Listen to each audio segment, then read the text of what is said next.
सिर्फ मजबूती देना नहीं है, इसका सबसे महत्वपूर्ण काम होता है जड़ों का विकास करना। पौधे की जड़ का जो सबसे आगे का नुकीला हिस्सा होता है, जिसे रूट टिप कहते हैं, उसे आगे बढ़ने के लिए, मिट्टी को चीरने के लिए कैल्शियम की सख्त जरूरत होती है। अगर मिट्टी में कैल्शियम नहीं है तो जड़ें आगे बढ़ना बंद कर देंगी, वो मुड़ जाएंगी और काली पड़कर सड़ने लगेंगी। सोचिए, अगर जड़ ही नहीं बढ़ेगी तो पौधा जमीन से पानी और खाद कैसे उठाएगा। इसके अलावा कैल्शियम का एक और बहुत बड़ा काम है परागण और फल बनने में मदद करना। जब फूल से फल बनने की प्रक्रिया होती है, उस समय एक पोलन ट्यूब बनती है। इस ट्यूब को बनाने में कैल्शियम मुख्य भूमिका निभाता है।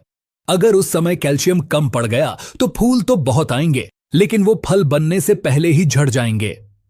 बहुत से किसान शिकायत करते हैं कि फूल झड़ रहे हैं, उसकी असली वजह अक्सर कैल्शियम की कमी ही होती है। फूल झड़ना कैसे रोके, इस पर एक डिटेल वीडियो बनाई है, चैनल पर जाकर देख सकते हैं। अब सवाल आता है कि हम पहचानें कैसे कि हमारे खेत में कैल्शियम की कमी है। कैल्शियम की कमी के लक्षण पहचानना थोड़ा ट्रिकी है, लेकिन अगर आप ध्यान देंगे तो पकड़ लेंगे। कैल्शियम पौधे के अंदर एक आलसी तत्व होता है, मतलब यह पौधे के अंदर एक जगह से दूसरी जगह आसानी से नहीं जा पाता। इसीलिए इसकी कमी के लक्षण हमेशा पौधे के सबसे ऊपरी हिस्से पर, नई पत्तियों पर और बढ़ने वाले सिरों पर दिखाई देते हैं। पहला लक्षण, पौधे की नई पत्तियां ठीक से नहीं खुलती, वो किनारों से मुड़ जाती हैं, उनका आकार बिगड़ जाता है, वो हुक की तरह या प्याले की तरह दिखने लगती हैं।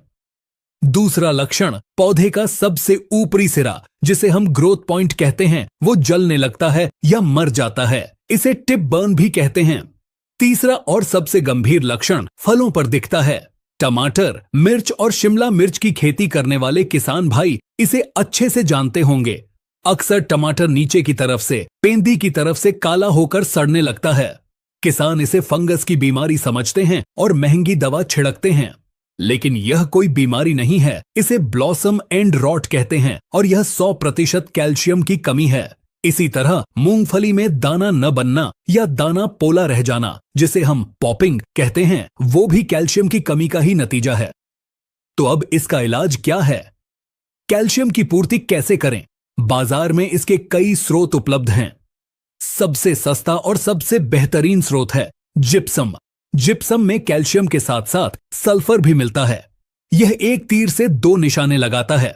अगर आप हर 2 या 3 साल में एक बार खेत की तैयारी के समय 2 से 3 क्विंटल जिप्सम प्रति एकड़ डालते हैं तो आपको कैल्शियम की चिंता करने की जरूरत नहीं पड़ेगी। लेकिन याद रखें, जिप्सम